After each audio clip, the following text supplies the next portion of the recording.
Hi, and welcome back to the Liam Scheff Show, Truth Frequency Radio, UCY TV.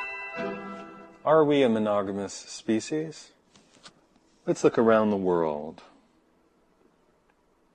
You have the South Pacific, you have South America, you have Africa, very, very large, you have India, you have the Centrals, Central America, Central Asia, Europe, North Africa, the Middle East, much of China, Japan, did I say North America? This the long stretch of North America, Mesoamerica, that's central. You have North, colder and colder. You have, let's think about what we have there. We have clans and tribes.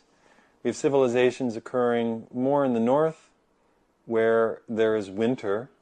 In the heavy tropics, we don't get as much civilization. We have more tribal life. It's kind of too hot to do much. You don't have to invent things to protect you from the cold, so you don't really get a civilization as much as you get tribal life. You get a lot of rituals. You get a lot of customs. Customs are a way of memorizing without having history books. You remember the recent past. You remember episodes and events, but you don't have to write them down. Custom is slowly transferred into something like ritual. So if you have a custom to protect yourself from mosquitoes by packing mud on you, it's eventually ritualized in some religious memory. And you imagine that you have a religious predecessor, a mythic predecessor who used the sacred mud of the sacred lake to protect against the villainous mosquito. And you have stories about the villainous mosquito and how to protect. And that's how you remember things. You enshrine them in myth. Now, are any of these people monogamous? No, of course not. Economics is what really, monogamy, when we talk about monogamy, what we really mean is economics. And this is a tough one for people to understand, because our culture has so enshrined a myth of monogamy, a Hallmark card, that's been transmuted into the New Age myth of two souls alighting with each other through all of life's adventures. Well, it's 20 kinds of, Susan Polishchuk's bullshit, New Age card bullshit. Two souls don't travel together all lifelong, learning and learning and learning, and also bind each other with promises. One, you can always check in with your person who you're traveling and checking in with life. I'm traveling through life and I'm checking in with you about how your life is going. But you don't get to own them and also have the freedom of experience that makes life meaningful. I was arguing with somebody, and it turned out better than it had started on Facebook. And she had first projected a lot of stuff about why I thought what I thought. And I said, that's not really the point. Don't worry about my past. Worry about the human species past. It took her a little while to come around, and then I think she did. And finally, from admitting that she was very monogamous, she admitted that she and her husband, of course, had flirtations. They just didn't give in to them. And I'm saying, okay, that is what I'm saying. If we honor biology, we notice that we are a tribal species. The economics of the tribe dictate that we get along with a lot of people and that we interact with a lot of people. The economics of a tribe ask us not to bind ourselves into small homes where we limit our resources and even our fertility, but that we join in larger groups. And I don't know if she came to understand this a little bit more or simply was more forgiving of that idea. She seemed to be coming at it from some sort of, pop psychology point of view in which you have to look at somebody's childhood to figure out why their relationship fails. And that's just a construct. This idea of, oh, this is perfect. This situation is perfect. Two people living in a little tiny life pod together is perfect. And if that doesn't work for you, you really have to go to the therapy because you've given up religion. So go to the therapy and cry with each other and hold each other and say, you're really the only one for me. I know we're on our life journey together. Okay, well, except when you're not. Except when the normal human dynamic of people not being able to satisfy the complexity of somebody's personality gets to you and overwhelms you, and you're just not able to live it the whole way through. And you need the complexity of the group.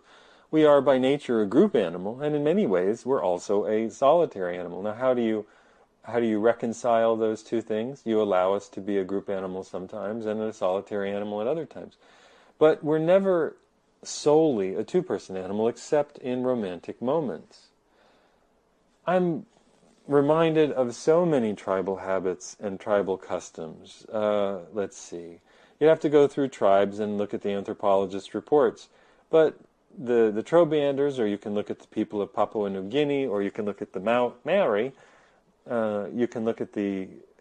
I once very briefly dated a very nice Australian girl. Very, very nice, as opposed to other Australians. No. She was very, very nice. And she was charming as can be and genuine as can be. And she was a masseuse.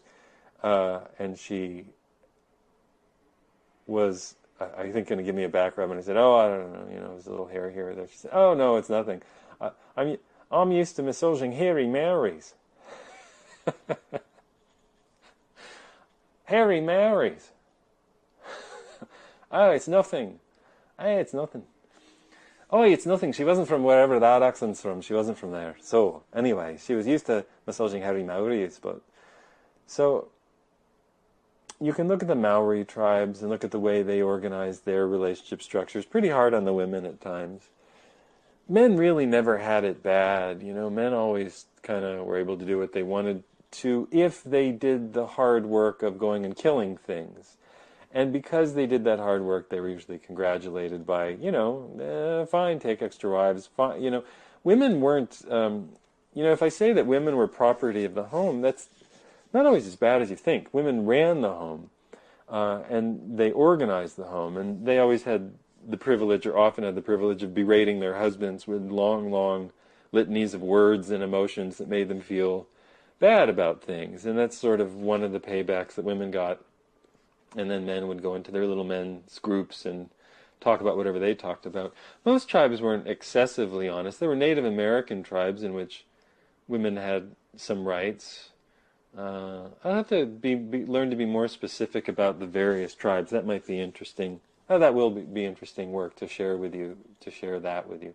Well, this is American Heretic. My name is Liam Scheff. My books are Official Stories and others. Put a couple dollars into the PayPal. See you around the bend. Stay tuned. We're not done yet.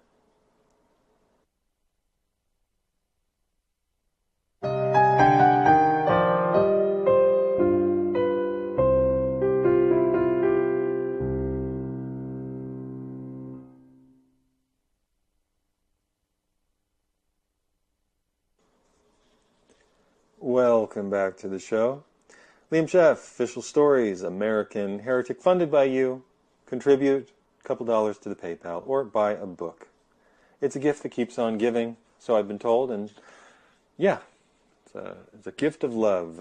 It really is. I've told that story before. I'll tell it again another time. I want to think about this argument that relationships, though, are an economic, a romanticized form of economics. So our primary relationships, then, are a romanticized form of economics. What do I mean? Our relationships are a romanticized form of economics. We get into a relationship, we have to keep the lifeboat afloat. Now, in previous societies, we had houses to lean on. We had households, I should say, to lean on, and clans to lean on. Now, my mother, who is a narcissist, I love my mother, but she's a narcissist. She really is. She's wasted so much money on rent with her slightly idiotic husband, who they've just spent and spent and spent and spent money that I've never had and I've never seen and never heard of. I'm surprised at how much they've spent on rent living in an expensive area. I didn't grow up with money. My mother truly sacrificed my childhood so that she could become a doctor. I didn't see her from age sort of 4 to 12. It really, murdered my childhood so she could become a doctor. And she always hated her job, and she hated the idiots who she had to work for, who were all men living in men's privilege, putting people down who didn't agree with them. So I learned a lot about how medicine works in that environment. And I learned that she would come home with tears coming down her face. Why don't they take me seriously? Why don't they take me seriously? Because you're a stupid woman. I mean, that was the answer. She, and she knew it because she was a stupid woman. And instead of saying, this isn't worth my time and effort, she said, well, I'll show them. And she learned to play their game, et cetera, and learned to be respected among people who don't know a thing about biology or nutrition, and so forth and so on. But she has spent so much money on rent instead of investing in a clan structure, a familial structure. So I have absolutely nothing to show for her work. And she really built her career by sacrificing my child to the gods. Now, the gods of medicine and, sort of medical debt slavery, which she was in until just a few years ago. I mean, the loans that she had to take out to get through medical school were, for her, excruciating. And she didn't have to do it for my sake. She told me it was for my sake. And I thought, well, I would have preferred that you had been a school teacher. We would have been organically poor, and I would have been surrounded by learning. But that's not something that she needed her parents' approval, so she went back, and they were doctors, so she had to be a doctor. And she's brilliant, She really is, but dumb as can be when it comes to like looking inside and figuring out how to actually live a satisfying life. So instead of investing in that clan structure, my mother invested in sort of the capitalist petroleum medical model, and it was torturous. It didn't make me hate doctors, by the way. I liked a lot of the people she worked with. There were some really fun people there, so it's not that simple an equation. But I did see how the system grinds the organic personality to dust. I really liked a lot of the people she worked with, and they were clever, funny. Some of them were. One of them was a really good piano player, and really sparked my interest in being able to play the piano, which I do. So it wasn't, there are always little silver linings, but the overall message was this field is one that takes away your humanity and pulls you away from your family structure, and that's what happened to me growing up. It was, really kind of morbidly painful, but that's true. That happened, and my mother is a narcissist and can't take any responsibility for any of that. It's it's just oh, it's the past. Oh, God, da da da. Never invoked God when I was growing up, but now if I bring up, well, if you had actually made better choices, oh, God, forgiveness, God, forgiveness. Oh, shut up. Honestly. Religion is such the first refuge of all scoundrels is religion. It's just so boring. The way that we seek forgiveness is to own the bullshit that we've done. Now, in fairness, if she had a guy who stuck around like my father didn't, she might have made better decisions. And that's always her sort of like, well, I'm sorry your father didn't stick around. Yeah, well, he didn't, but you didn't have to put me in the hands of psychotic people, child molesters, abusers, drug addicts. That was your choice, not his. So there's a lot of hard feeling there and a lot of bad blood, but we all love our mothers. I do love my mother. She gave birth to me. I remember her from childhood as, of course, a wonderful soul who was sort of tortured, self-tortured and tortured by others into becoming something else.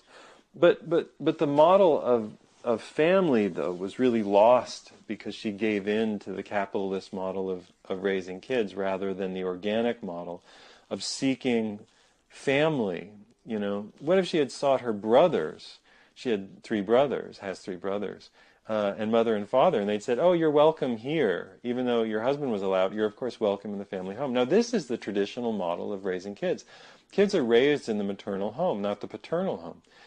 Father's rights are, a very recent idea and really an offshoot of feminism. You have to understand that feminism helped enslave the male as much as it used to enslave the female.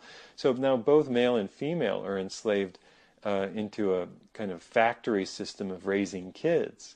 A factory system of working. You go to work and you're there all the time, and then kids are raised in the school. Sorry, I misspoke there. Kids are raised by the state, and mother and father serve capitalism by going and sacrificing planet Earth in their shitty job, which they hate. Then there are always silver linings. The person you get to flirt with, the raise here, the attaboy once in a while, good job. When women are noticed as being as criminally, psychotically, narcissistically destructive as men, they get a raise and an attaboy, and they think that that's progress. But really, all tribes rely on women to raise children because children need their mothers more than any other thing. Now, I had that robbed of me by her and by my father. And yeah, that's a scar. I will not lie to you. It's a hard one to deal with. And, I don't exclude my mother from my life. I can't include her very much because she's not well balanced enough and honest enough about the past to have a meaningful dialogue with that extends beyond, much beyond, culture, current events and some medical issues here and there. And listen, I appreciate that we occasionally have those talks. And again, I do love my mother. My father's sort of another story. There's, some mutual guy-to-guy appreciation for the gifts that are probably in the family line, but, as a guy, man, he needs a good ass-kicking. He really needs a good, solid fucking ass-kicking, and I'd be happy to hand it to him. Just to straighten him out, because, I don't know, that guy just disappeared into his own bullshit and couldn't stand up and couldn't be proactive in the tribe that he started to create. I don't begrudge him for leaving my mother. My mother's difficult. I begrudge him for not sticking by the family unit in a more reasonable way and saying, hey, don't worry, we don't have to be married, but I'm not going to abandon you guys. I mean, here's some money, and I'm going to visit. What he did was he met a succubus, like an incubus. He met a woman who had learned the art of narcissism and the art of intense interpersonal shame and abuse, of using people's fear against them. She is actually a narcopath, my father's second wife, who, he was married to her by the time I was 3, so that's a very long-term relationship. But she is a narcopath and has had, many issues that let people around her know that she's intensely mentally ill. But when I was a kid, of course, there was no demarcation of that. So, she just got him to fear and hate everybody that she feared and hated, and isolated their pod from everybody else's pod, including, from their own kids, my half-brothers. They're really scarred by that narcopathy. So I didn't grow up with healthy models. So I looked outside, as opposed to, I had this woman sort of giving me a little bit of shit online. Oh, you don't like marriage because you grew up in a bad marriage. No, actually, I sought healthier models because the models at home were such bullshit. And I looked at all of the models of relationships. Now, people who grow up with people who sort of stay together and cling together through the hard times, learn to cling together through the hard times. There's nothing wrong with that. But they don't question the basic fundamentals. Because my situation was so bad, I had to question the thing all the way down to nuts and bolts. Because I had such a hard time, I barely survived it. It almost killed me a number of times. But because I had it so hard, I learned to question the nuts and bolts. And by questioning the nuts and bolts, I eventually came out in looking at society as an organized system of economics and how do people organize and what is love. Romance does seem to fade and give into long-term friendship and supportive household relationships. Romance comes and goes and binds people together so that they form those longer-term relationships. I've become more of a critical thinker about relationships because the shit at home was so bad. But I don't reject romance. I love romance. But I also don't mistake romance, or I try not to. I do mistake it sometimes, as something that can last forever. Romance comes and goes. And I always feel love and romance towards certain people in life, and there are people who simply just draw a feeling of deep I love yous, from my heart. And I'm, involved with, I have, there are people that I care about very, very, very much. I try to keep some of that private on the show, but there are people, and maybe a person who I care most about and who is deeply special to me that way. But she has to tolerate this guy who says, yes, that's wonderful, but our primary job is not to bind each other with promises, but to support each other through life's changes. So that's really who I am on the inside and on the outside.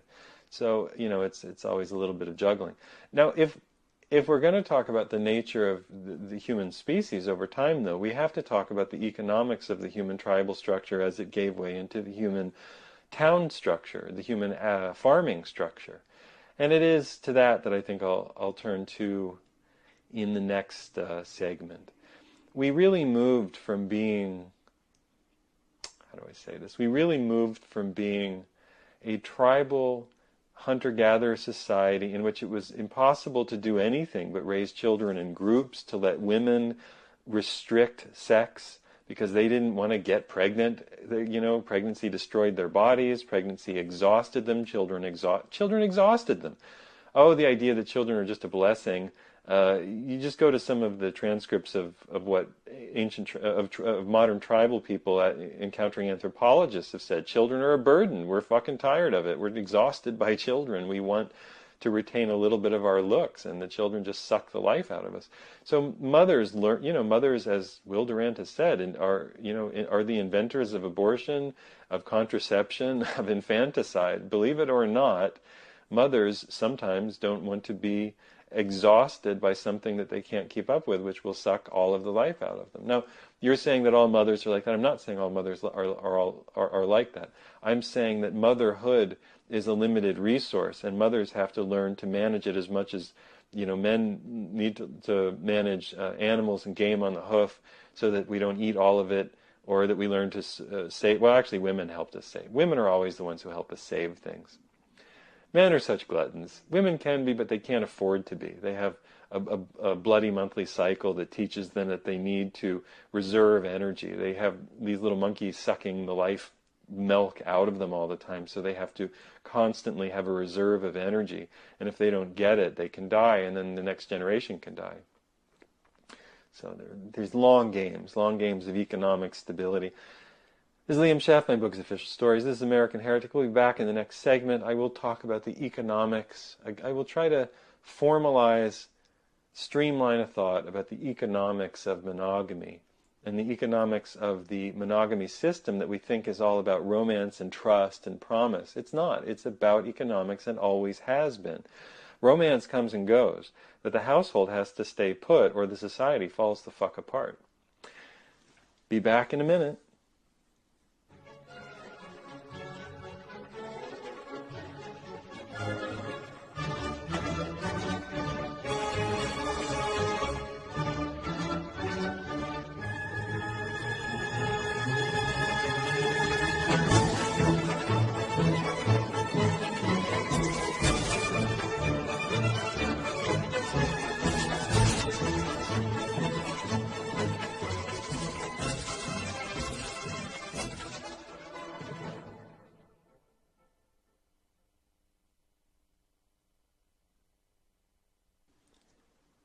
We are so often told that romance binds us together forever, that once we make this promise to be one thing to each other, we always must be, that love is the reason for marriage. It will come as a surprise to most Americans and many Europeans, but not to most Africans, people of the Middle East, of Asia, or of Oceania, that marriage has very little traditionally to do with love. The beginning of marriage was capture of, somebody else's women so that your tribe could produce more healthy children. That was formalized into trade, with dowries and bride prices, that sort of thing coming along. Now we have a formalized $30,000, event in which people promise to be something to each other forever, then fail in some way or another and either go to the priest, which is a bad idea, or the counseling machine, which will suck thousands of dollars out of you just so that you can be told that you have a neurosis because you're attracted to people. And you have a fear of intimacy because sometimes you're not attracted to the person at home who's gained 60 pounds and you don't know what to do about that without hurting his or her feelings. Or you're just human.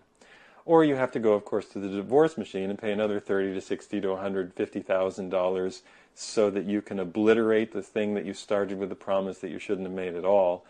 Because it's not a promise that is really based in the real reason for marriage. The real reason for marriage isn't romantic love, it's economic. This is upsetting to a lot of Americans who believe in Santa Claus and Jesus, so what isn't upsetting to Americans? Let's talk about it. My name is Liam Scheff. My book is Official Stories. This is American Heretic funded by you. PayPal links are to the side and below. If we're going to ask the question, what and why, of monogamy, we have to look at biology, anthropology, history, prehistory, what we call prehistory, which is not, of course, prehistory, but pre-writing. And we end up asking the question, are we a monogamous species?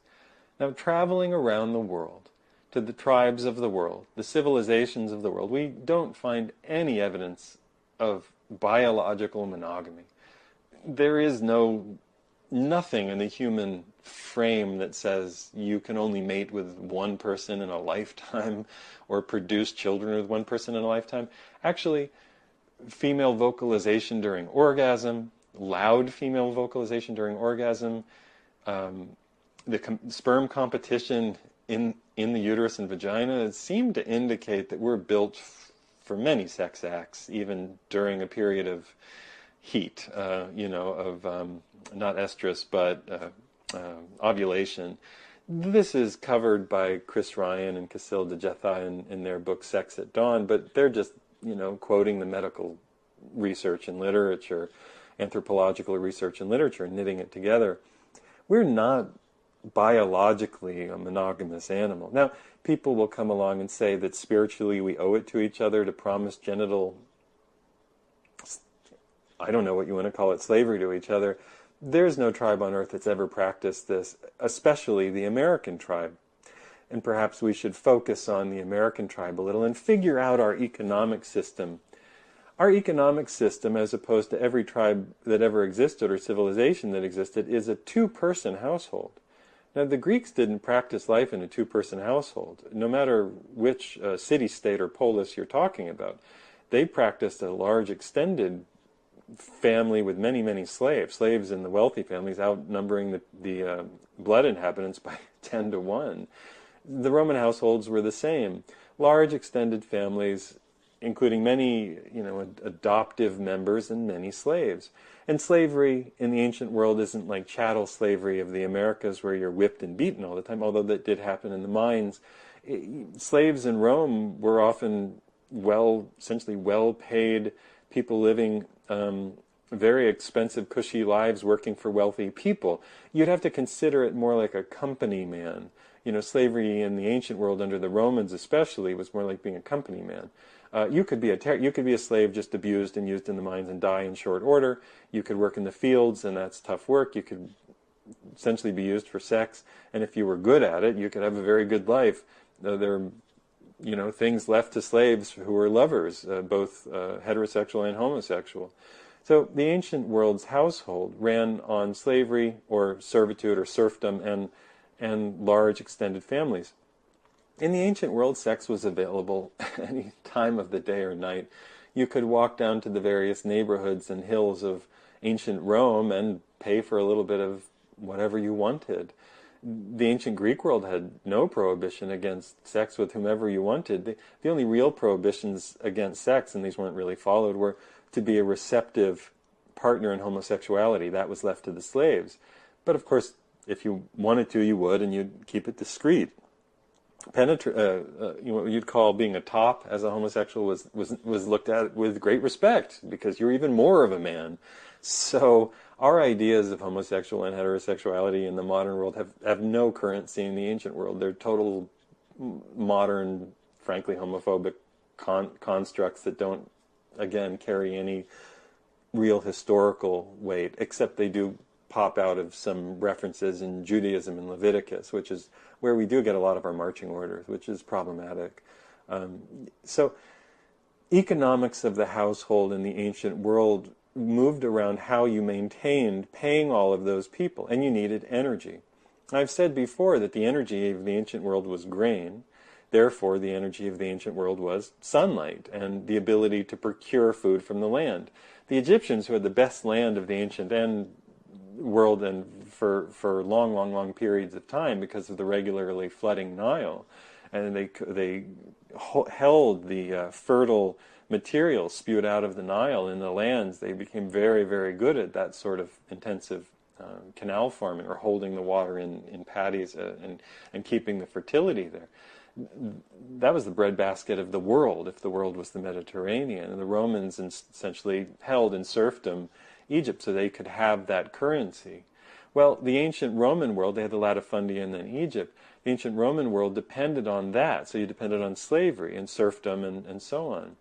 You couldn't have a two-person household with that need of a number of people to do that kind of work. And imagine every other kind of work you had to do without oil. I mean, you had to make everything from buttons to fabrics. You had to have flax and hemp and every other thing in the ancient world, from the tribes of the Americas to the tribes of the Asiatic nations and the Oceanic nations. You had to do work to procure everything. This changed in the era of coal and oil, and so you see the English change. The English lived essentially the same way of the Romans, but they had the mental influx of Christianity, which made people crazy, just crazy. And because the priesthood was forbidden from engaging in normal sexual activity after a certain point, they just started punishing people for having sex. So the Western mind lives in this terrible conflict. The people in charge of our spiritual well-being had sexuality forbidden to them, and they all went fucking crazy. And so they forbade sexuality to the rest of us. And that's really where we live. We lived in a divisive place between what we did to the priestly class so that they wouldn't have kids and divide the property of the church in Rome. That's what happened, by the way. To the romanticization of this two-person model, which really only has to do with the idea that sex is shameful, so you should only be ashamed with one person versus more than one person. That's really it. Now, the tribal structure of the entire world is dependent on people getting along with each other, and women usually had to manage their menses and their childbirth and their their lactation, breastfeeding, etc. Men didn't have much to do with that. You know, women owned that magic, and they managed childbirth by breastfeeding for much longer, by weaning much later, so they were less likely to get pregnant, or by holding off sex. Everything changed at the advent of agriculture. That's sort of a different story. Let's talk about what happened from the feudal state, which was infected by the Judeo-Christian fake idea of, fake women ownership and men sin if, men were still allowed to go to the brothel. That's what Chaucer was writing about. That's what, and that's what courtly love was really about. Men would write poems to people who were unavailable to them. You really think they were unavailable to them? I don't think so. Chaucer even writes about that there were plenty of people going around getting it on in the Middle Ages. The idea of Christ telling you what to do with your genitals just didn't stick. And in the modern era, in the Victorian era, which was the coal era, the steampunk era for people into that kind of thing, but it was the era driven by coal, the household, which became larger because of the added power to the economy through coal, became much larger. It was still full of slaves and servants. Just ask, what's that terrible Gosford Park, or what's that terrible show that people love? I can't remember, but it's like Upstairs, Downstairs, and they redid it, and it was on for years and years. And it's about this, English household with an American mother. Everybody's screaming the name, and I can't remember it for the life of me. But anyway, you have this, where people are wealthy, they need so many people around to do all of the things that the ancient serf and slave culture did. Now that was replaced by something. It was replaced by, I always say it, it's oil. 5.8 million British thermal units for 42-gallon barrel. So doing a year and a half of round-the-clock machine work, 24-hour-a-day work per barrel, or 5 to 7 years of a day job per barrel of oil, and using 20 million of those per day in the United States, we now don't need the other slaves that we used to have, who people used to have sex with and relationships with and make kids with. That's in the Bible, by the way. That's what you can't have a kid, I'll have a kid with a slave. Oh, no, she's more important. That happened all the time. Men who were wealthy always had more women because they could afford more children. It wasn't really a big deal, and then the women had more help. The romanticization of the Victorian idea, though, men and women lived very, very different lives in the coal era. Very, very different lives in the Victorian era. There was men's world and women's world, and the twain often didn't meet. Orgasms were so unknown to Victorian men that women had to go to doctors and they had to invent a vibrator. There's a movie about that. I can't remember what it's called. Maggie Gyllenhaal is in it. And it's based on, the reality of the invention of the mechanical vibrator to give women's orgasms so they wouldn't have women's spells and fainting and so on. Hysteria, it's called hysteria, named after hyster, the uterus. So our romanticized Hallmark card vision of monogamy is just that. It's a romanticized Hallmark card version of something that never existed, ever existed.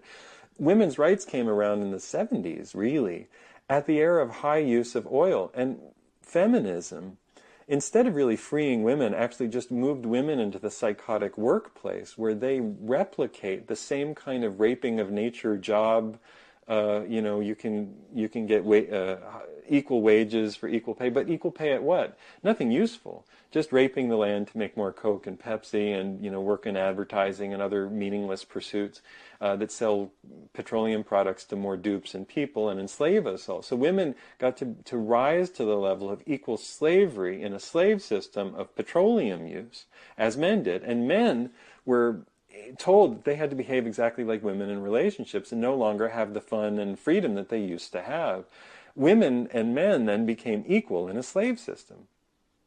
It's what feminism did. And women had a right to be paid equally, treated equally. That's not what I'm talking about, and not hurt in any way. I'm saying, though, that we really lost the thread. We were never a sexually monogamous species. We were an economically household-bound species. And we could still be economically household-bound and respect the household, and respect, not giving having a lot of children outside of the household, or if we do, we have rules about that and that sort of thing. We could figure that out if we could talk about it, but we can't because we're so behind the veil of the myth of romantic, lifelong monogamy, which doesn't happen for anybody. I mean, the best that I've heard is, yeah, we like to flirt, but we have to suppress it all the time so we can reinvest that energy in each other. Okay, all right. Yeah, I don't want to get in the middle of those fights. And you're at home wondering why you're failing each other spiritually. Nothing's easy, and people who say, oh, this doesn't work, jealousy gets in the way. Yeah, jealousy comes up, but you have to figure out why you're in a household together. You have to figure out what your overall goals are. Is your goal to, like me, my goal with the significant people in my life, permaculture projects, whatever they're involved with. My goals are permaculture projects. What are your goals? Or my goals are to support, let's say you have kids, then your goals are to support the raising of kids. You have these larger projects together that are much more important to you than the momentary Hallmark card fixation. Now, those moments are beautiful and fun, and I'm not knocking them down to nothing. They make life joyful. And I recommend that you invest in them and, buy the accoutrements that you need, whether it's chocolate or whatever works for you. I'm saying don't mistake, though, the Hallmark card version for reality, and don't crucify each other for not living up to something that never existed. This is Liam Scheff. I am author of Official Stories. This is American Heritage. See you next time.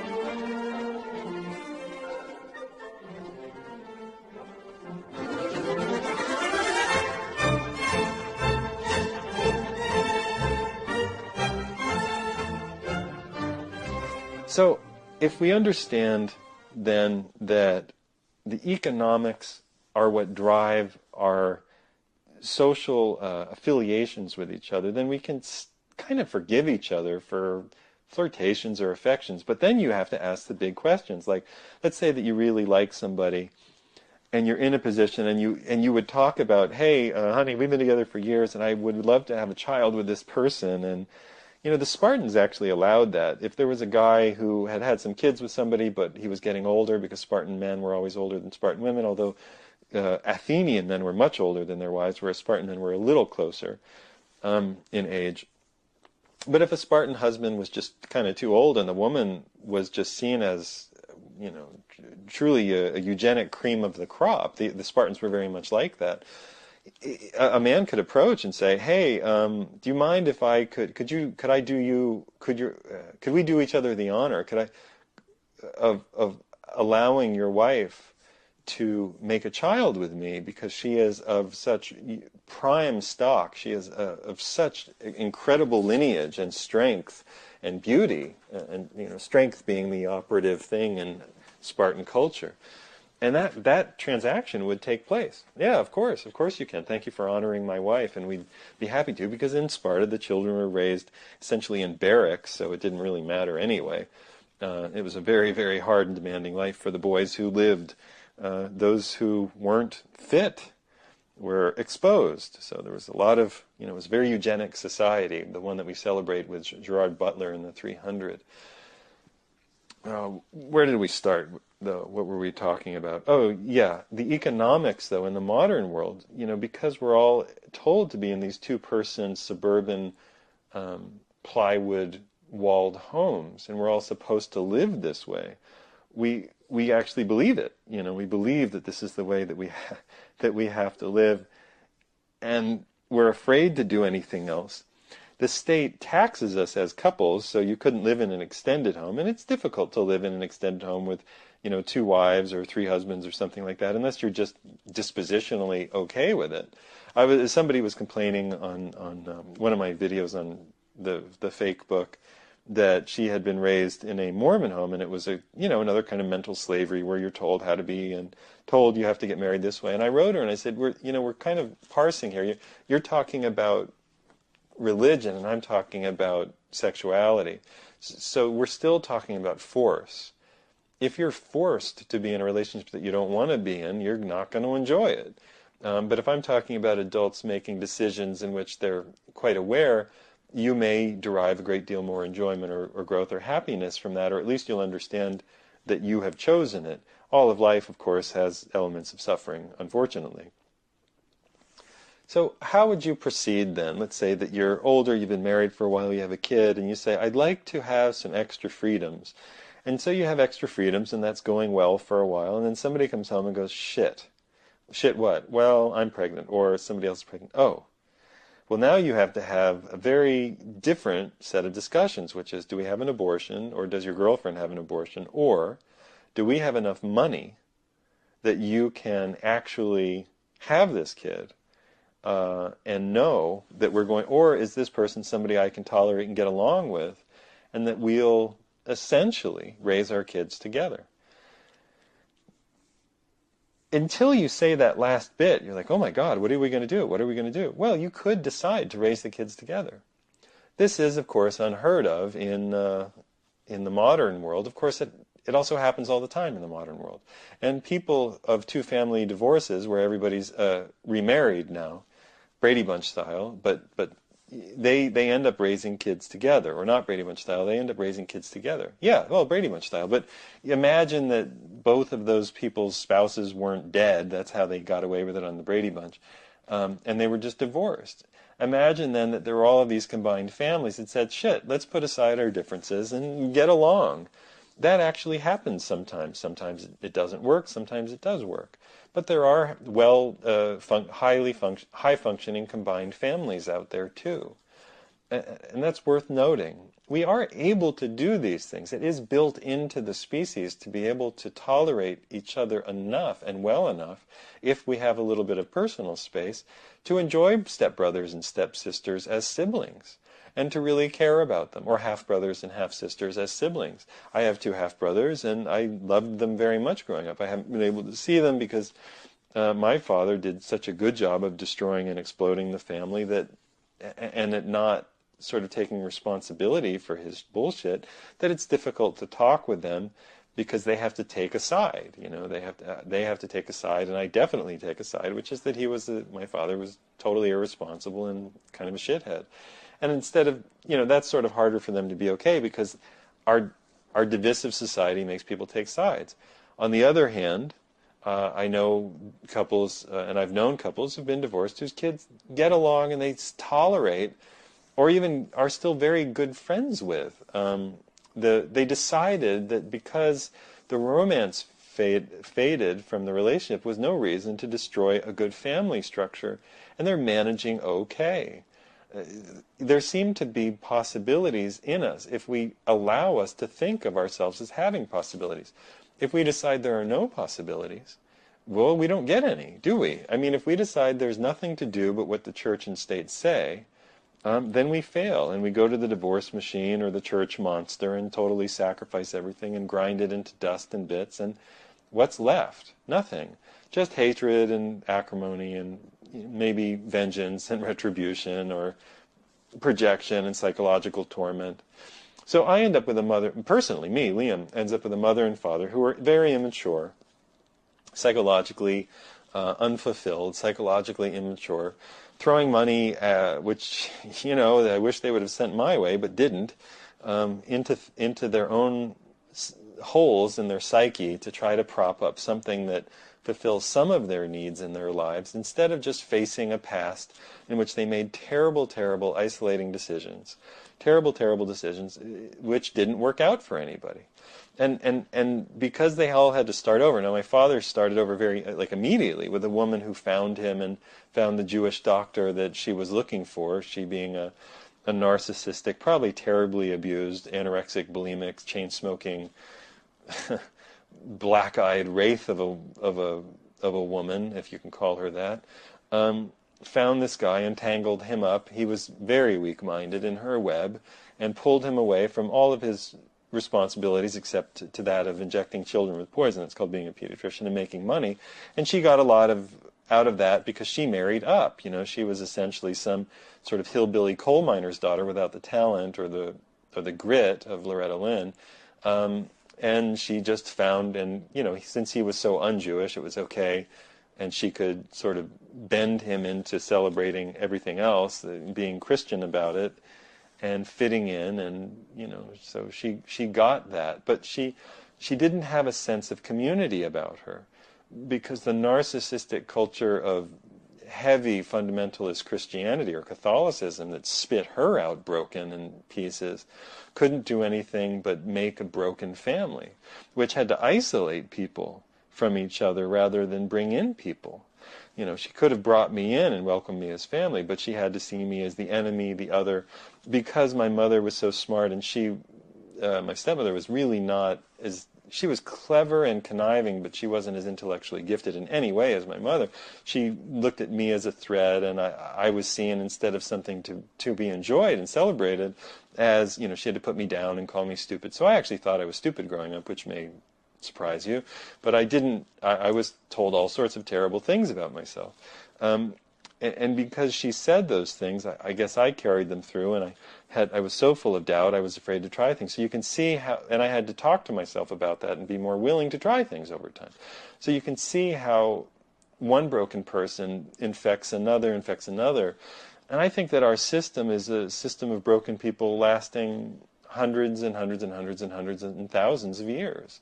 The psychic damage is done, and it takes somebody, well, like myself, or maybe like you, to stand up and say, I'm going to examine these things, because the system that I've inherited is so broken, it's making me so unhappy, it's making me suicidal. The system that I had inherited was so broken by the time it got to me, it made me feel suicidal. So I really had to examine it, and I had to say, look, the things that you're thinking and teaching me are crazy. They don't work, and I have to have the courage to defy parental logic. And I have to tell you, it takes great courage to defy parental logic. It's hardwired into us as a mammalian species to obey parental logic in some fashion. I had to reject almost every piece of parental logic that came my way, and it was so hard to do, because you feel so unmoored from anything. You have to just go one little piece at a time, finding reasonable replacements in cultural models, historical models, literary models, psychological models, and through therapy and guidance and meditation and loving other people and learning from other people, being very open to being criticized in terms of making mistakes, just to replace all of the broken pieces that you inherited from, the monstrous parents. So most people with families like me didn't turn out like me. I just had a rather intense will not to be a poisonous person. I had an intense will not to be a person who would hurt other people's feelings, or that sort of thing. So I had to go through all of that, and of course I did hurt people's feelings and yelled and had all kinds of relationships that were full of acrimony that I had to pay attention to and say, there's something wrong here, and I'm sure a lot of it's my fault. But just that willingness to say there's something wrong here and a lot of it's my fault isn't present in most people. We're just not good at that. And then people who say that are often victimized by the narcissists in the world. So you have to have a limit to that too. Something wrong here, some of it's my fault, but not all of it can be my fault. So we're going to find a balance and explore it fairly in a system in which we're all validated to some degree as having a right to exist. So that's a lot of my personal process, and that's sort of how I've gotten here, and that's me being open, as I always am. It doesn't make us a monogamous species. And if you say, well, you would have been happy if your parents had stayed together. No, they hated each other. I wouldn't have been happy. I would have been much happier, though, if they had said, we don't get along well romantically, so we're not going to force that as an issue. What we're going to do, though, is honor the tribe that we built. And if either of us has other kids, we're going to add those to the tribe. How great. We'll have an even more supportive tribe. Then my father would have been able to go forward and say, I'm going to carefully find a woman to interact with, because I had such bad luck the first time in finding a good match for myself at home. I'm going to be really careful and go very, very slowly. And it would have taken him years, not months, to find, well, he actually found her before they got divorced, which tells you a lot about his mindset. You know, he was running, not just for my mother. His father died, and he had a total psychological collapse because his father, I think, who had been really abusive to him, and my father modeled his identity on pleasing his father's expectations. When his father died, I think my father really fell apart, and that happened when I was in utero. So there are really deep psychic scars there. And I'm very connected through the death of that grandfather to my father's psychic scars, I think, energetically, whatever you want to call it. But if my father had waited, and just gone into therapy and said, it's not a great time for me to be divorcing and remarrying. Actually, I'm just going to take it slow.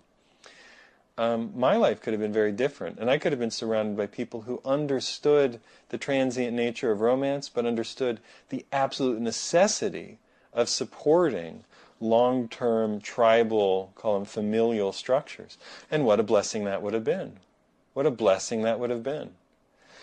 And now I'm talking about it, I don't know that anybody in the popular culture talks about these things. I really talk about things that nobody else talks about. Or at least if anybody talks about them, they end up talking about a couple of them, and I seem to talk about more of them than anybody else, which is strange, but there it is. That's just what I do. And it is not free, and nobody pays me to do it unless you put a couple dollars into the PayPal. So that's what that's about. Yeah, and it's appreciated when you do, believe me. It touches it touches my heart, actually. I'm always amazed when people care about it enough to put a couple dollars in. So, thank you to the people who do. I don't say your names on the air because I don't want to, I don't know, some people don't like being embarrassed or whatever, but thank you. All right, we may do a little best of segment for the last couple segments of the show, but it has been an interesting show, a deep show, and it has been about love and relationships and tribe. My name is Liam Scheff. My books are Official Stories, Truth About Love. There are some others there on the Amazon if you want to look around, create space. This is the Liam Scheff Show, American Heretic. We'll be back with something for the remainder of the show. Let's see what we can find. Stay tuned, and stay tuned to all the great programming on Truth Frequency Radio and UCY TV.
ended the last episode talking about sex, talking about a more libertine society versus a more conservative society. Now, you may have an upset stomach when you hear about libertine societies like those in the Trobriand Islands, the South Pacific, the tribal people who trained their young men how to please women by coupling them, partnering them with slightly older girls in the group, 20-somethings going out with teenage boys to teach them how to please women. Well, this happens and happened.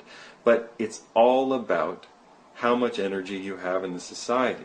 We misunderstand how we organize around sex as being a simply moralistic venture, that there's a right and a wrong about young adults and adults. People of, let's be clear, I'm talking about people of sexual age. So anybody else with any other thoughts in their head, go to another channel. People of sexual age who are able to conceive, etc., etc. There are many, many thoughts about. There's one thought in the West about how to organize that, and it's about like shame and what is appropriate. And you can tell that we have no idea what's appropriate by the number of mixed messages we send from the sort of pornographic Mickey Mouse Club that throws its little tarts at us at ridiculously young ages, doing dances that are not appropriate for very, very young girls to do for a mass audience, the Britney Spears effect, Christina Aguilera effect until they get older, and then they're broken people. Well, Christina managed, but Britney was a broken person. To the HPV pogrom, which fears that all young women, because we're so liberal, are actually 50-year-old drug-injecting prostitutes who need to have their sex lives managed pharmaceutically. We don't know what we're doing or talking about regarding sex. Hold on, there's a siren, I'm going to pause. As I was saying, we don't know what we're doing regarding sex because we don't understand the source and origin for sexual freedom versus incredible sexual, I would say, conservatism. This is American Heretic. My name is Sirens. Whatever, you live with it. My name is Liam Scheff. You can put a couple dollars into the PayPal. I talk about this and other issues in Official Stories, which is available on Amazon.com for a song. So sex is something that we're all born eventually going to grow into wanting. Sex is the expression not just of love, but of desire.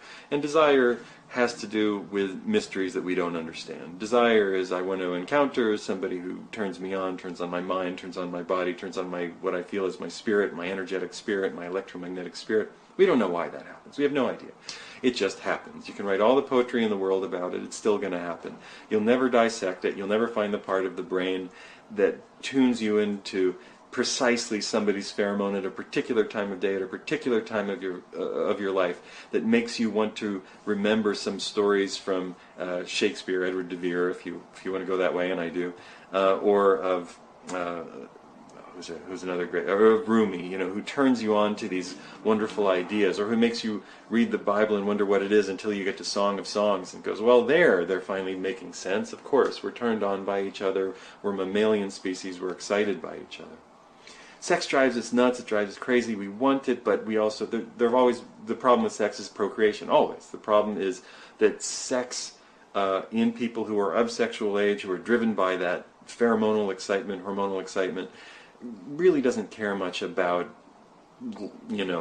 anybody else's, marriage or something. You like who you like, you want to eat a chocolate bar, you want a chocolate bar, you can't do anything about it. So there have always been totems and taboos, there have always been laws or rituals, more realistically, built into cultures to define sex. And those rituals came out of the environment. This is what Freud didn't understand. This is what nobody understands, that everything comes out of an energetic appreciation of the environment. So let's look at the Inuit culture and compare them with the Trobriand culture or or Polynesian culture. Let's say the culture that Captain Cook encountered on his sea voyages. Or that you get in Mutiny on the Bounty. Well, in Mutiny on the Bounty, if I remember correctly, the men got off on a Polynesian island. And I'm sorry if I'm misremembering, but they got off on a Polynesian island and would not get back on the boat to eat hardtack and get scurvy when they're out gallivanting with these beautiful, beautiful Tahitian island girls for whom sex is a pleasure and is rather free. It's rather libertine or, open. Why would they go back to a miserable life on a boat when they can put garlands of flowers around themselves, go catch a pig, cook it under the ground in a fire pit, eat coconuts and and bananas and make love. Indeed, and the girls don't seem very possessive. Why go back to England at all? Why go back to a European way of life when you've discovered paradise? There's a reason they called it paradise, and it wasn't the snakes and mosquitoes. It was the fact that life and energy were abundant there. When energy is abundant, you're allowed to let it all hang out. That's what summer camp was about when I was growing up. You'd go, it was summer, food was plentiful, it was terrible, but the food was there, you didn't have to worry about it. And people screwed. A lot of teenagers had a lot of sex at summer camp because there were no annoying parents around with their Judeo-Christian hypocrisy to tell them what to do. And the parents sort of sent the kids away knowing what they were going to do. They're going to break all the rules. They have to do it at some point in their life. So it's coming of age. They're going to Tahiti, up in New York State or California, wherever your summer camp was. So you go to this high energy environment where water is plentiful and available because it falls from the sky all the time, where fats are available in coconuts and other fatty fish and pigs, and so you don't have to worry that much about all the things you need to live, and you can be very healthy. You can enjoy yourself, eat like a king of Europe, and be as poor as anybody else over there in Tahiti or Polynesia. Well, now go to the Inuit culture. They have no vegetables to speak of. Their diet is piss poor. They all get disease young and die young, despite what the Weston A. Price Foundation misunderstands about actual biology. They have terrible stomach ailments, terrible diseases. The elements up there are enough to kill anybody who goes outside or leaves his boots outside, because they'll freeze and they won't be able to use them anymore. You have to have a very eugenic society up there. If somebody isn't healthy, you're not going to feed them anymore. So in traditional Inuit society, once your parents were beyond the state of disrepair, you had to not feed them anymore. Essentially, you had to kill them. And that was ritualized, and there was some sort of myth about it, how it was honorable and you'd go to the next place with honor. It's always, we always ritualize what's energetically driven. We always ritualize it so we think that it's a good thing to do. Just as headhunters of, wherever, Borneo, ritualized the idea that they were eating the god in the form of the man, and so on and so forth. You don't just do these things and think it's a good idea. You have to ritualize it and tell yourself a story. So, there's a side note here. There's a story about boiling frogs, I can't remember her name, but one of the whistleblowers in the 9/11 story, her thing is called Boiling Frogs Post. And there's a story that if you put a frog in water and heat it up, the frog will die in the water. That's only partially true, and the studies that I've read are contradictory. So if you put a frog in hot water, it'll jump out. If you put a frog in cold water, it'll jump out, unless the water's so cold it stuns it, or so hot it stuns it. But if you put it in temperate water and it likes it and heat the water up, it'll jump out, unless, and this is the argument, you heat it up so slowly that it becomes slowly asphyxiated. And that's the argument, that we're boiling frogs. You put us in water, heat it up slowly, and we don't jump out. The difference, though, between human beings and frogs is that we invent stories, we invent religions. So we'll stay in a very dangerous place because we have a worldview that tells us that nothing bad can happen to us. There were earthquakes around Pompeii before the massive explosion of Vesuvius that froze it and Herculaneum and the islands in a concrete freeze from the bowels of the volcano. There were great warnings. There are warnings all over the world of things happening all the time. But because we're a storytelling species, we disguise what's going to happen to us from us. We could predict that we're going to run lower on oil because all the fields of the world that were ever vast producers are now mild producers. We can predict, or they don't produce at all anymore to a rate that's economically recoverable. And we could predict what's going to happen to us, but we don't bother because we're storytelling. We inherit our stories from the past. Now when a great calamity happens, we'll write a new story about the great calamity, and then we'll remember what happened. See how that works? We don't have good foresight. We can only remember calamity by ritualizing it in a kind of a group memory that we eventually make into a religion. And religion is also what guides our sex life. So if you look at the Inuit, they have religion and ritual that says that not only do they have to kill the weak, but they have to allow sex. Like if I'm married and I'm going out on a hunt, I have to have somebody else from my local area come and sleep with my wife in case anything bad happens to me. I don't want her not to have more children because having children keeps the group alive. You hear what I said? Wife exchange and wife sharing is very prominent among people who have low birth rates or low survival rates. Very, very common. And among people who have a lot of food. The idea of marital fidelity forever just doesn't exist. In fact, even among people who don't have a lot of food, the idea of marital fidelity doesn't exist. It's just the limitation is placed on the woman. If you don't have a lot of resources, you have to fight for the resources. The limitation is placed on the woman in an inheritance-based culture. In a more communistic or communal culture where things are shared, there's not so much pressure on the woman to just bear the children of one man, and there's rather a more kind of healthy, I use the word in the positive sense, eugenic or health-promoting sense of letting a woman have children with her best possible physical mates. And you see this through history. The energy of a society depends on how it's going to organize itself. So a herding society, which has a very hard scrabble life and has to drive animals and drink their blood and drink their milk and occasionally kills a week, is a society that's used to killing. But all of these cattle have to be inherited by the son, and the job of herding has to be passed on to the son. And the job of maintaining the house and raising the children to health has to be maintained by the females.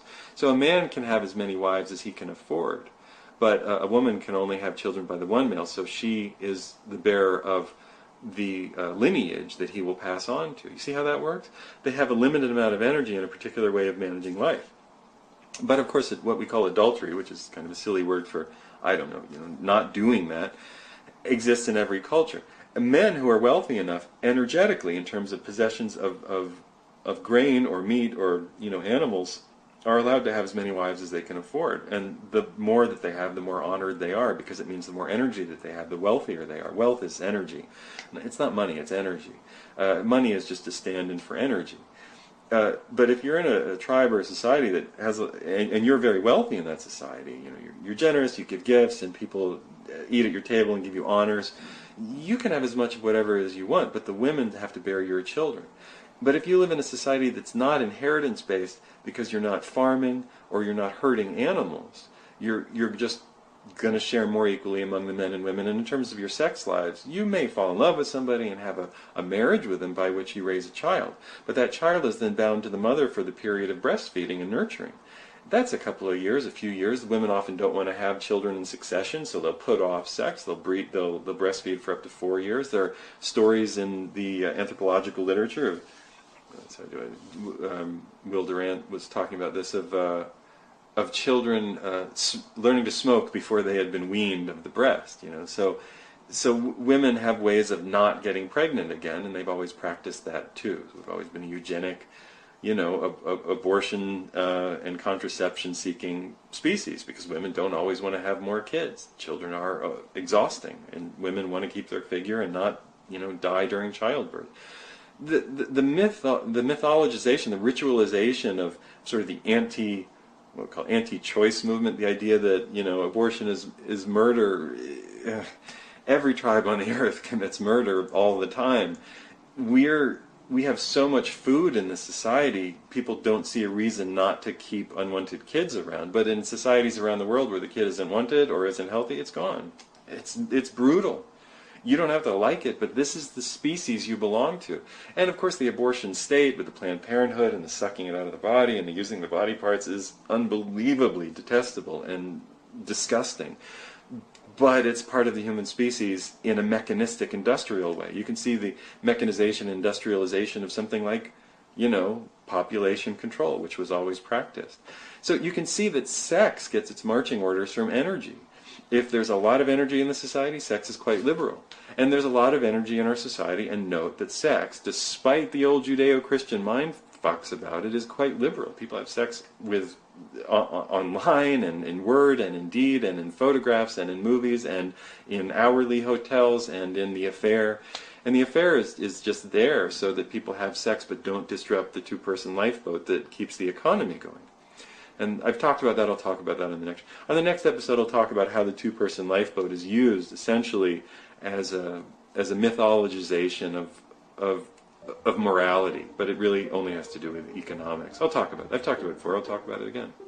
This is American Heretic. I'm Liam Scheff. A couple dollars in the PayPal. 5, 10, 15, 20, 25, 30, whatever. 5 is fine. 1 is fine.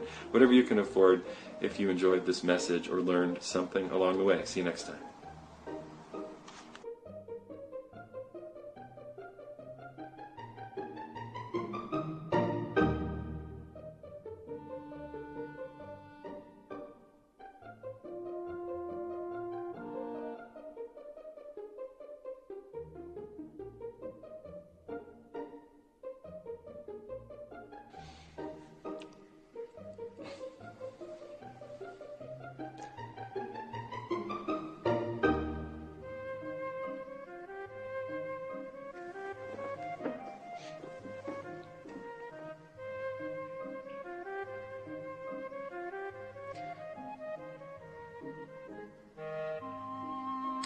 Proposition, we are not a monogamous country, we just pretend to be. Now, what I've just done is I've put forward an argument as something that we could have a discussion or a debate about. I made my argument, proposition, the United States is not a monogamous country, even though it pretends to be. So there are two parts to this. There's a negative proposition, the United States is not a monogamous country. Well, we have to define what we mean by monogamous. I'll guess that we all know what we mean by country, referring to the United States. Not monogamous, we can define what we mean by monogamous, and we're going to take the negative. And then there's a second part, a subsequent clause, subordinate clause, even though it pretends to be. That's really another matter for a discussion. So that simple sentence, or apparently simple sentence, is pretty complicated. I have to define for you what monogamy is. We both agree what we know, we can agree on what we mean by country. At least I think that we can agree on that, so we don't have to defend that. Then by defining monogamous, I have to define what I mean by not monogamous. Then I have to further go on to say that it pretends to be something that we've defined it as not being. That's fairly complex. I mean, that's a lot to do. In a short little video without a script, top of my head. But that's debate format. I have to present something to you, and I have to present a list of details, a list of evidence. So if I were going to do that, I would have to define monogamy, what we mean by it. Just doing that gets us into a world of trouble, because it's difficult to know what anybody means by it. There are so many ways to define it, and so many ways people practice or don't practice it, and still call it that thing, which gets to the subsequent clause, the subordinate clause, even though we pretend to be. That's not what I'm going to talk about in this video. I'm going to talk about debating on the internet, because nobody has any idea what they're doing. They're just wasting their time, and mine, and yours. My name's Liam Scheff. This is American Heretic, funded by you. A couple dollars in the PayPal. PayPal helps very much. My book is Official Stories, which presents counter-arguments to the mainstream narratives. So let's talk about debate. Debate has to come on with a particular proposition. Now, if I put forward an argument and I say the Earth is not flat, most people would say, what? Yeah, of course it's not flat. But a very loud and vocal CIA-funded group of jackasses and idiots on the internet. Now, you see what I just did there. I got your attention. I used inflammatory language. I did. It's a logical fallacy, but I got you. And there's, how dare you call me you son of a... And you're ready to do it back. We've already lost track of the argument. The argument was, is the Earth flat or not? That was inherent in my question for those, the way that I said it, for those of you who believe the Earth is flat or don't believe the Earth is flat. If I'm going to debate with you about whether the Earth is flat, well, this is a huge proposition. I mean, we don't see enough. We have to define what we can see. We have to define optics. We have to define the principles and properties of lensing. We have to figure out what the curvature of the Earth is over a distance and how that relates to our optical intake of that information. We have to look at anything from a very high altitude and see if we can see any curve in that. We have to ask ourselves what optics show that is there and what optics don't show that is there. We have to see what cameras do, what the camera that we carry around does. We have to then look at pictures from airplanes, gliders from outer space. We have to argue about the nature of space, the nature of planets, the nature of the moon, the sun, the visible planets to the naked eye, Mars, Jupiter, Venus, Euractum, and the rest of them. I can never let that one go, I'm sorry. You see how complicated a debate can be. I could say, well, prove to me the Earth isn't flat. Did you see what just happened? Now, you've been pushed into a corner. You've been given some deceptively simple argument to talk about. Prove to you the Earth isn't flat. I have to go learn about optics. I have to go learn about curvature over distance. I have to go learn about the rotation of the planet. I have to learn various properties of physics that make sure that we understand that the Earth is moving, atmosphere and all, essentially as close to one body, so that you're not leaving the Earth the moment that you jump 1 inch into the air, so you're not sucked backwards into a vortex of time, space, whatever you think is out there. Then the flat earthers come along and they say, aha, look, there are no flights from here to here. Now we're getting specific. You see what just happened?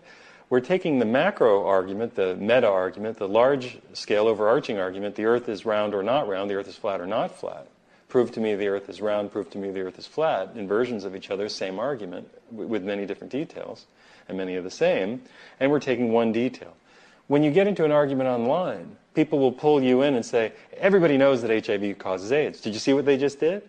They just shoved you into an argument, like I did in the beginning. I called you a name and I shoved you into an argument. You now have to defend against me calling you something instead of remembering what the argument is about. So, is the Earth flat or is it round? How many points of information do you need? There are plenty. There are many, many, many. Now the flat earther comes along and says, we put a camera here and put a laser here, we put a mirror here and a laser here, and it didn't arc the way that it should have, and therefore the Earth is. Okay. There's your piece of data. We have to go measure that against all the other data. No. They're done with the argument, and if you don't believe them, that's too bad. There are no flights from South America to Australia. There are no flights from Australia to South America, they say. Well, there are, but they say that there aren't, and that's one of their many proofs. Is it falsifiable? This really matters.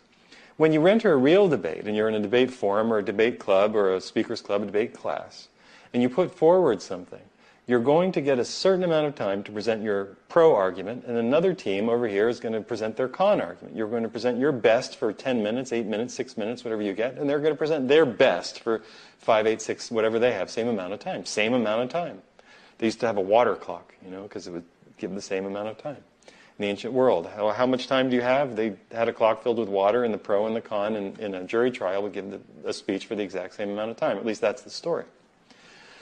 So if we give our pro argument, and then we cross-examine each other just for a minute or two, and then we give our secondary argument from some of the questions that we had, some stuff that came up, they give their full argument, their full con argument. We ask a couple questions, they give their subsequent argument. Now we wait, and we come back, and we have a list of all the things they said, and we try to just knock holes in every one of them, because that's really the game of debate. You're just trying to knock holes in all of them, enough to create that little reasonable doubt, right? Just, I don't know. Seems like the Earth is round, but they did have trouble with that one laser and that one test, and even though they're not asking to verify it, and not, they could just get people with cameras in the northern hemisphere and cameras in the southern hemisphere to take pictures and photograph the sky at the same time, and if the sky is different, wouldn't it indicate that they were facing different angles in the sky? Don't do that, because a bad argument doesn't like to be falsified. Now, debate requires that you be able to falsify it, to concede your argument at a certain point. Flat earthers will never concede their arguments. Pro-vaccine people will never concede their arguments, ever. Let's think about that for a second. I had a friend debating vaccination online today. The the pro-vaccine person would not concede an argument. So she put forward an argument that said, vaccines are manufactured unavoidably unsafe. Okay, a very specific argument. Not vaccines are evil, no one should ever vaccinate, vaccination has been the scam of the 19th and 20th century. Nothing like that. Not the Earth is flat, just vaccines are manufactured avoidably unsafe. And the guy wrote back and said, oh, that sounds like bullshit. I looked that up. And he posted the paragraph from the finding of the Supreme Court and the subsequent courts that have used that. And it said, vaccines have been manufactured unavoidably unsafe because the disease that they're supposedly protecting against is worse than the terrible thing that can happen, that they admit can happen when they give the vaccine. And my friend for a moment was cowed by this, and I said, he just handed you your victory. You said they were unavoidably unsafe. You didn't say that there are no diseases in the world. You didn't say that there were no terrible diseases in the world. You said vaccines were manufactured unavoidably unsafe. But because the guy came back and didn't concede his point, he actually proposed that because there are diseases in the world, that vaccines, being unavoidably unsafe, are somehow safe. Well, that's a logical fallacy. Just because part A is true, there are terrible diseases in the world, doesn't make part B irrelevant, that vaccines are unavoidably unsafe and can kill you. People don't know how to debate because they don't take it point by point and they don't concede their points. Nobody has ever volunteered what I have asked. I've asked all of the insane people of the internet in the universities to just invite me to their university or hospital, and I will debate HIV testing with them. They always say, HIV causes AIDS, everybody knows that. I say, fine, HIV causes AIDS, everybody knows that. How do you determine that somebody is HIV positive? You use an HIV test. Let's be very specific. When you're going to debate something, you have to be entirely specific about what you're talking about. Is the Earth flat?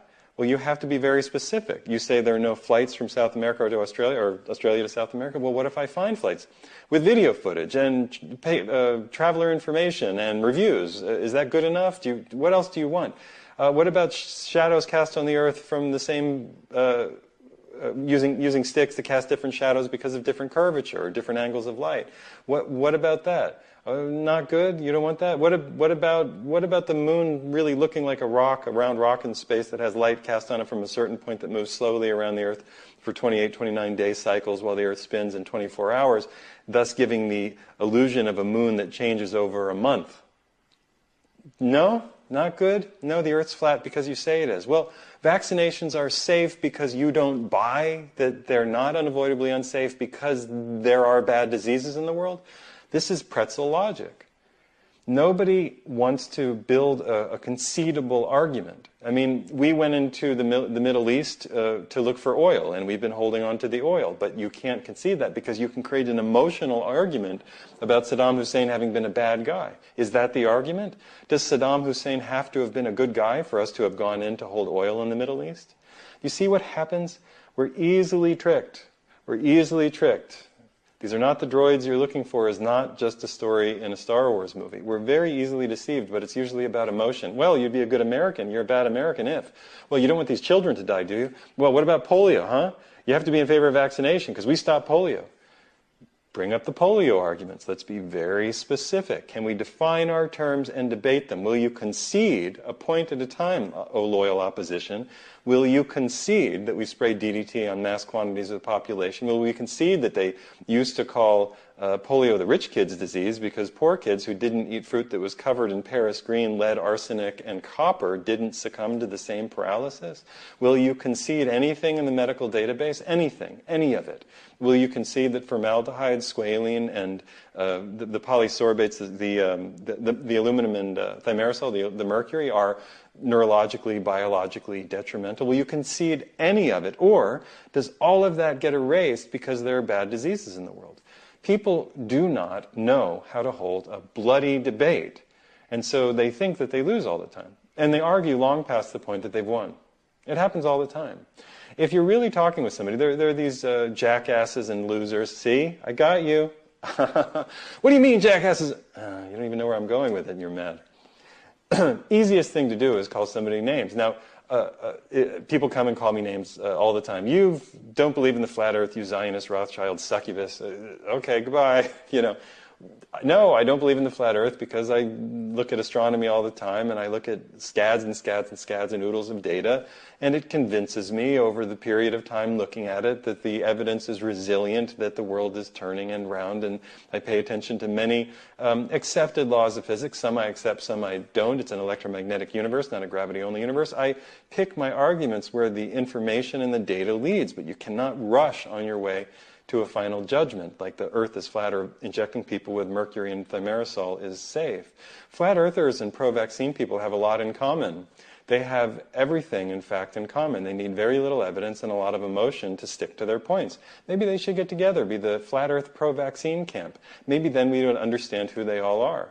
See, I just subtly called them a name, and so they're angry.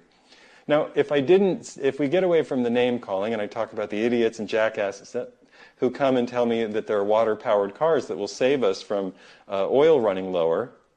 See? You remember that I called them names, and they're water-powered cars.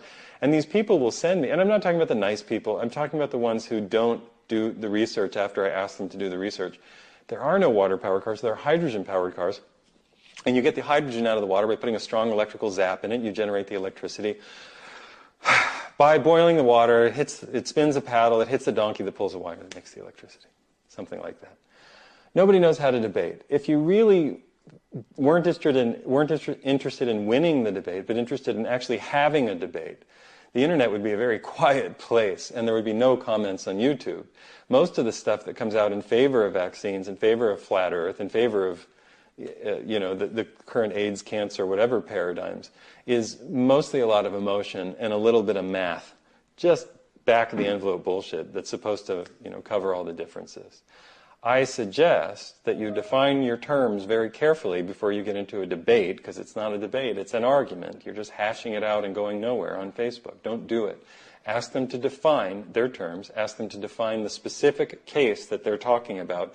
Don't let them budge. Hold to it. If they won't concede after you've presented your information and you consider your information resilient and meaningful, the debate is over and you won.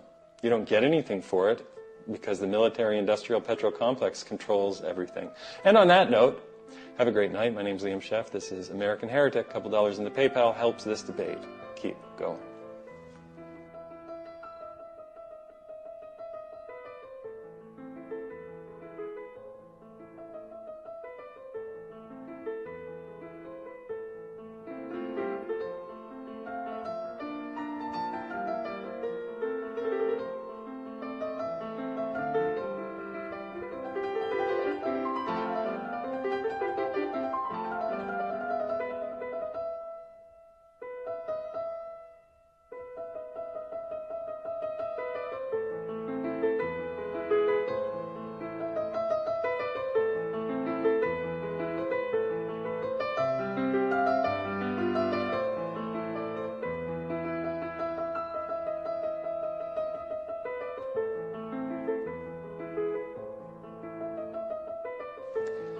If you go on the internet with a mind to debate something like flat Earth or vaccines, you'll quickly find that nobody knows how to debate anything on the internet.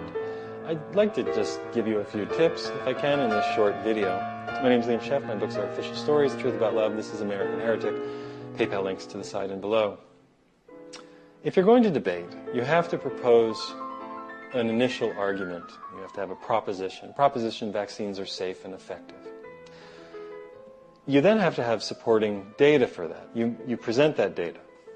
You then have to be willing to hear an argument that contradicts that data. So contravening contrary data. So somebody has to say vaccines are neither safe nor effective. You have to listen to that. You can make a rebuttal. They make a rebuttal. At some point, you're going to have to concede if they've overwhelmed some of your, pro statements. If you're not willing to concede, then you're not debating. You're arguing or you're fighting. Fighting is a lot different than either argument or debate. And the internet is right now full of fighting. It's exhausting, and I watch a lot of people get sucked into it. And they often write me and say, hey, I'm stuck in this debate. And I look at it and I say, you already won. They've changed the subject 80 times. But your initial point is long gone. Let's say that you enter a debate and you say something like, here's one: HIV is not the cause of AIDS. Well, that's a very big matzo ball of a statement, to put it that way. It's a very, very big, gargantuan statement, and it's shocking. You say, well, how am I supposed to prove that? How am I supposed to disprove it? I mean, everybody knows that HIV causes AIDS. Okay, let's define our terms, step by step. If you are going to tell somebody that they're HIV positive and that they're going to get AIDS, you have to tell them first that you have to give them a test to tell them that they're HIV positive, right? So that would seem to be the entry point.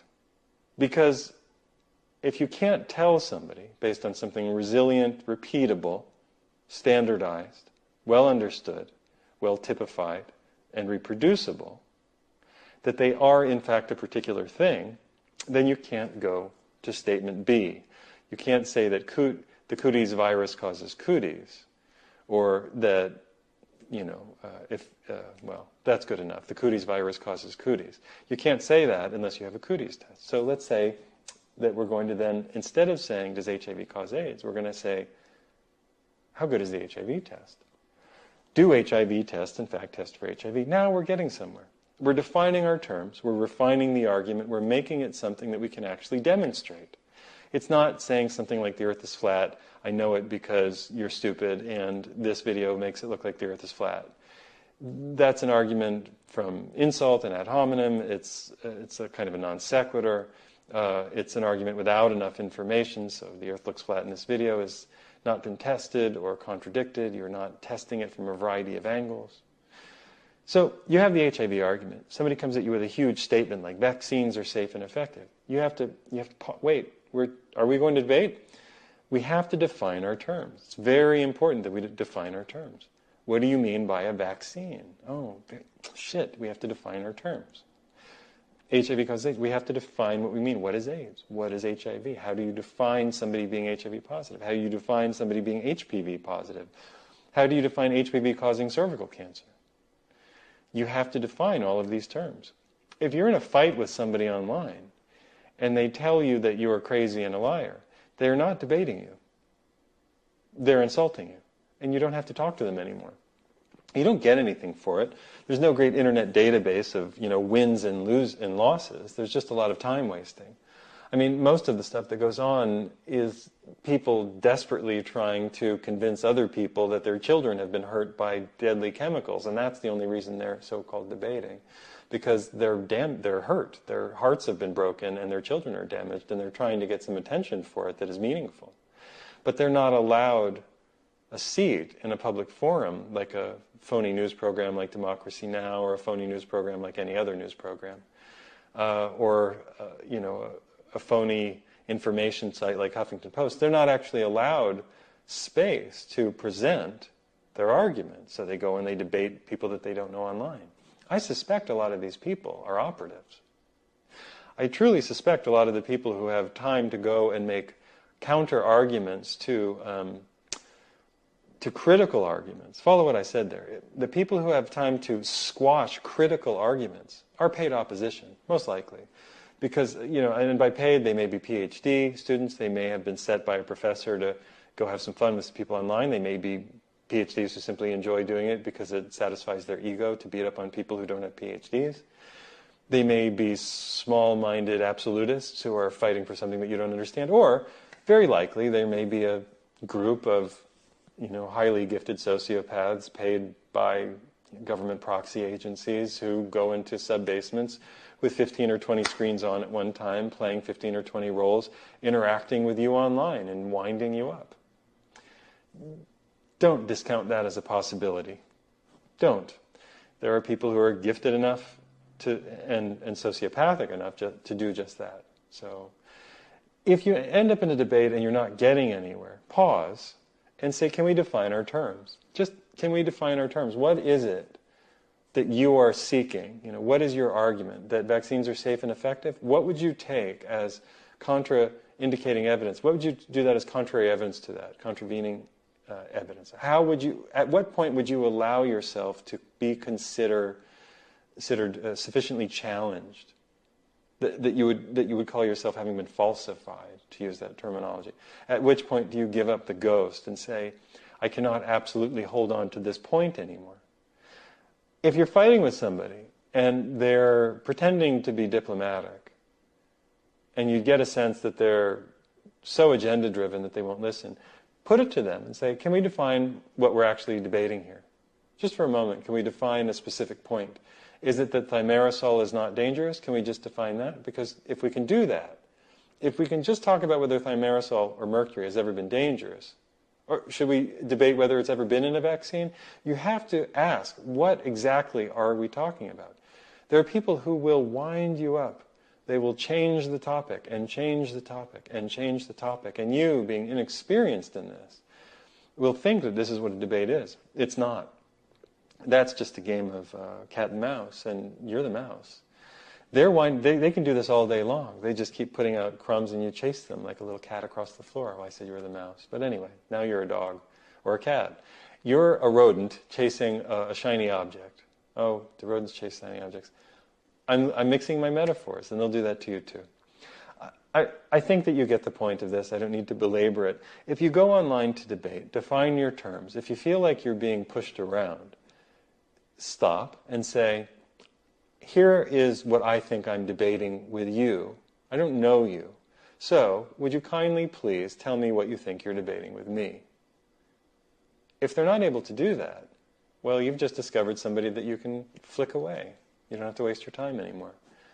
And that's worth something. It's worth a lot. It took me years to figure that out, by the way. So, my name's Liam Scheff. My books are Official Stories and the Truth About Love. This is American Heretic. Don't waste your time in useless online debates. Define your terms, figure out what they are, and know when it's time to concede an argument, and do it with grace.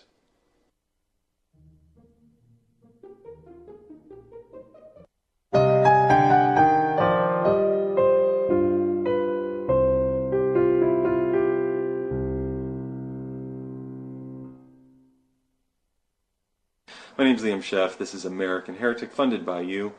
My book is Official Stories, 10 chapters, 11 topics, American history, CIA, JFK, 9/11. We needed the oil. We needed to be in the oil states. Vaccination, not a science. HIV, not a science.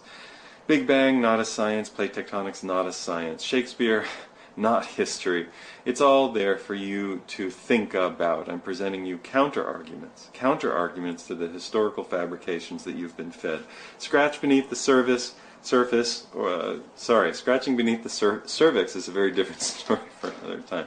Scratch beneath the surface and you'll find 1,000 what were mainstream stories that get buried beneath the headline. So that's what Official Stories is.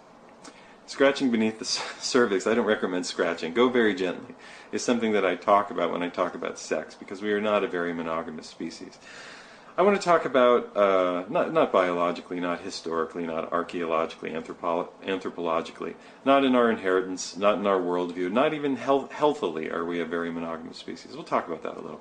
I want to talk about what the future really looks like. I'll wind some sex talk into that. The future does not look like a gleaming, magical city of Oz on the hill, a kind of city of today, but without all the noise, hover cars instead of internal combustion engines, lovely, clean mass transit going in glass tubes, plexiglass tubes going around the city, skyscrapers with food growing in them at every level. I don't think so. I think the city becomes an abandoned husk. I think that the world looks Mad Maxy in parts, but not for very long, because you're not going to be fighting for gas for long. You know who's going to own the gas? The military-industrial complex and the 1% who pays them and who they guard. The rest of us will live outside the castle wall. So what does the future look like? It looks like what the present really is beneath the surface.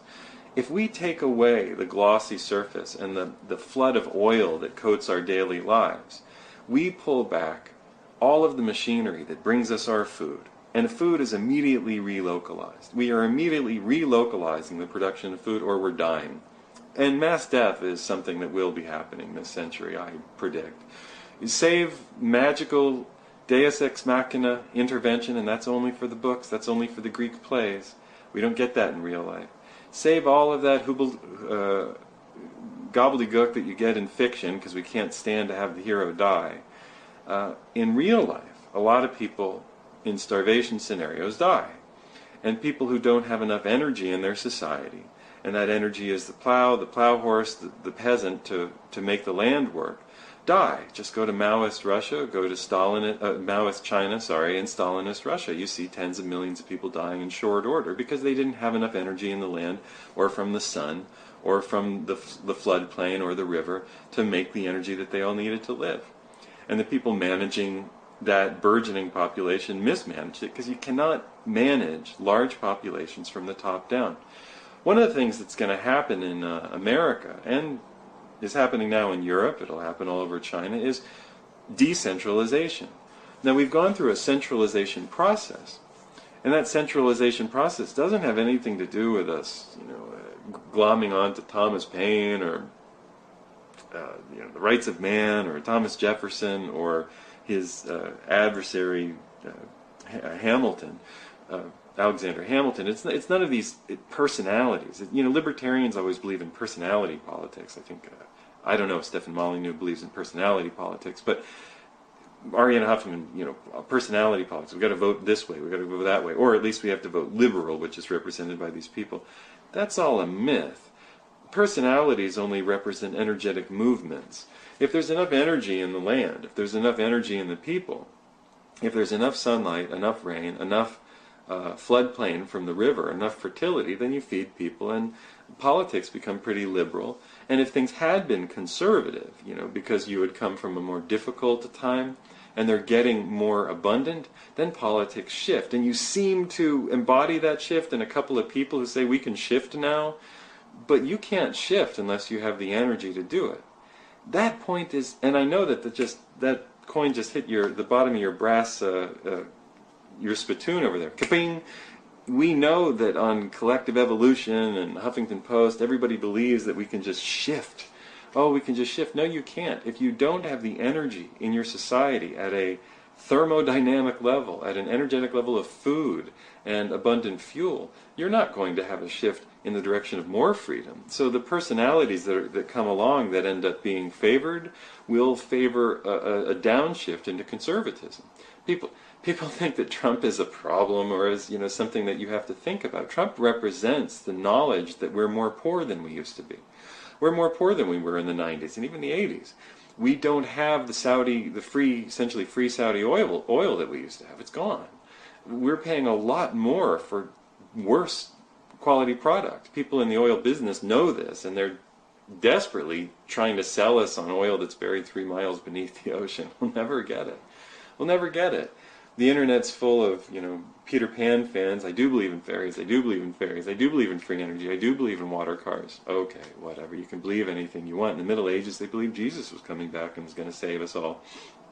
They believed in every version of incarnation of monster and fairy. And you have, friends and ex-friends of mine, people whose shows I've been on regularly and stopped going on because they just can't stop themselves from believing in magically refilling oil fields or in cars that run on hope. We totally ignore the thermodynamics of the 20th century at our peril. Politics isn't going to change because we have some hopeful candidate running. You can run anybody you want, but unless they represent the energetic system behind the political system, they're not going to get elected. The military-industrial complex is always the wisest measure of what's real because they have to have the most energy first. So they're aware, the military-industrial complex is long aware that we're running low on, and have run low on all the cheap oil. So they're very busy holding on to the expensive oil, which is overseas. If it becomes necessary to put a gun to people's head to drill offshore, if it's even worth it, that'll happen, or it'll just go through some rotten vote and people will protest, and the protest will go on Facebook, and the CIA will invade and put its proxy super genius Asperger people into the Facebook, and they'll fuck with all the activists who are just earnest and naive and actually think that they can make a difference by arguing something on Facebook. Sorry, hold on. Come on, this thing is just totally infested. I mean, this is a way that we spin our I use it, but it's a way that we spin our wheels to talk to people who already agree with us. If you're out there actually debating people on Facebook, it's your own time you're wasting. You're not going to change anybody's mind. Those of us who go there just for the solace of hearing our own thoughts back to us from people who we agree with, because we are a tribal animal. And we do want to know who our group is. That's not valueless. Actually, that's probably the most valuable thing we can do. If we're talking about doing something meaningful. If you're talking about holding vigils for bills that already are defeated or something, I don't know, good luck. I know, it's meaningful for you in your heart, but you better be growing food. The entire political system of the world, and this is something, again, geniuses. Stefan Molyneux is a genius. Arianna Huffington's incredibly bright, but they don't seem to understand that our entire society lives on Monsanto land. And if they do, somebody write me and show me their video where they understand it, and I'll apologize. Guys who are very, very, very bright and earnest, Del Bigtree, Andy Wakefield, going out there fighting the vaccine war, don't seem to they don't give any indication of understanding that we're actually living in a collapsing society. So I wish them luck with their film, and yeah, I'm totally against forced vaccination. We should have a choice, and I'm glad for every inroad they make, but they misunderstand that we're in a collapsing society because our energy structure is diminishing. Nobody seems to get it. My friend Robert Scott Bell is one of the only guys, Mike Adams of Natural News, two guys who get it. They understand we're living in a collapsing society because of our energy that we use to fund everything that we do, from the military-industrial complex to the petro-agricultural complex to the media complex, is all collapsing. It's all going to collapse. All that can happen now is that we get better propaganda that steers us toward that, future Green Corps, where we go and live at barracks at the Walmart Monsanto village, work the genetically modified foods, we work the black seam, we start working for, we start digging for more coal because some study comes out saying it's actually less polluting than we thought and we need it. The fact is we're going to need it just to make electricity locally. We realize that even when solar gets cheaper, its capacity to generate electricity is pretty low, and we need it, but it's pretty low. And these things have to be replaced a lot faster than we thought. And the scale up of industry to make all of these things at the rate that we now use them just isn't possible. So we're going to have to just shoot lower on the energetic food chain in terms of where we live. The human species doesn't like to know that it's in for a change. It's never just embraced change. It didn't see the Ice Age coming. It didn't see the plagues coming. It just died. The human species died back to very small numbers of parts in parts of memorable human history, of recorded human history, or at least history that's recorded in the bones and rocks and the remains. Our future looks a lot like our past. Our future looks a lot like medieval towns, hamlets, and villages, with a couple of electrical windmills, with an old power generating plant that we keep up with the retained knowledge of a very few people, and that one day goes offline. I don't know what to tell you. I mean, why do you think that we're owed a perpetual late 20th century? It's a blip. I have no confidence in the idea that this late 20th century is going to survive forever and ever and ever. It barely happened. It was, it's an eyelash on a dinosaur. I know it's the tiniest fleck of skin on the biggest giant. It's just here and gone. And we're back to being the same old lumbering, stupid beasts that we ever were. Tool making, clever, marshaling our resources through fear and ritual, aligning government not on principle but on totem and taboo. Always totem and taboo. We're always creating the taboo, and the taboo is always based on a poorly remembered energy crisis. The reason we have taboos is because of something that happened in the past that just didn't work where we were living. It's been said that if you accumulated all of the taboos from every area on Earth together, human beings could do nothing. But if you compared the taboos in one area to another, the taboo in one area is the prescribed behavior in another. It depends on the energy structure. And I said I'd talk a little about sex. I got a minute. Go around the world and figure out, from energy structure to energy structure. Go to the South Sea Islands where the rain falls, the food drops from the trees, fish are jumping. You grow roots and tubers. You can catch pigs all day long and eat to your heart's content. And there's no limitation on sex. There's no concept of some sort of lifelong monogamy. Sex starts when people want to have sex in their teens, and they have it their whole lives long, and you're not have this shame and guilt culture about it because they had enough food. So they didn't have to worry about, managing property. You then begin to understand something as impenetrable and mysterious as sex. People, when they come of age, start having sex, and there are not all kinds of rules about it. In fact, if you look at Captain Cook and his voyages, and I'll do this on another show, but I just wanted to talk a little, because I said I was going to. You look at Captain Cook and his voyages, his sailors got off in Polynesia, and they got off in Polynesia. They didn't have the British Reserve. Well, the Britons had to deal with a very different energetic structure. They had the European energy structure of agriculture, of famine, of dearth, of going without, of plague. And so they had great fear, and they had to marshal their resources very tightly and manage them, and they had to manage the women so they could manage the property.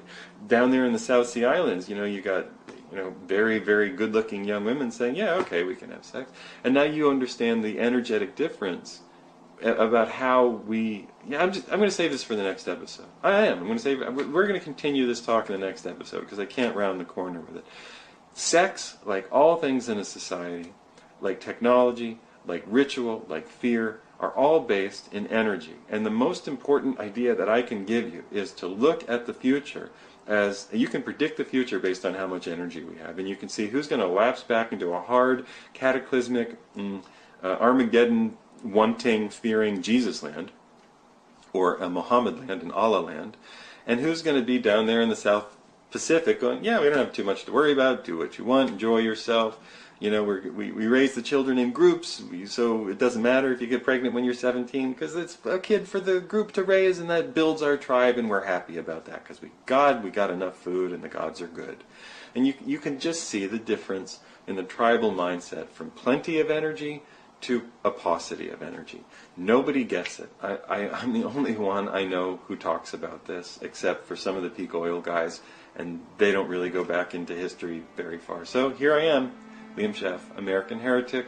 A couple dollars in the PayPal keeps these messages of interesting information coming your way.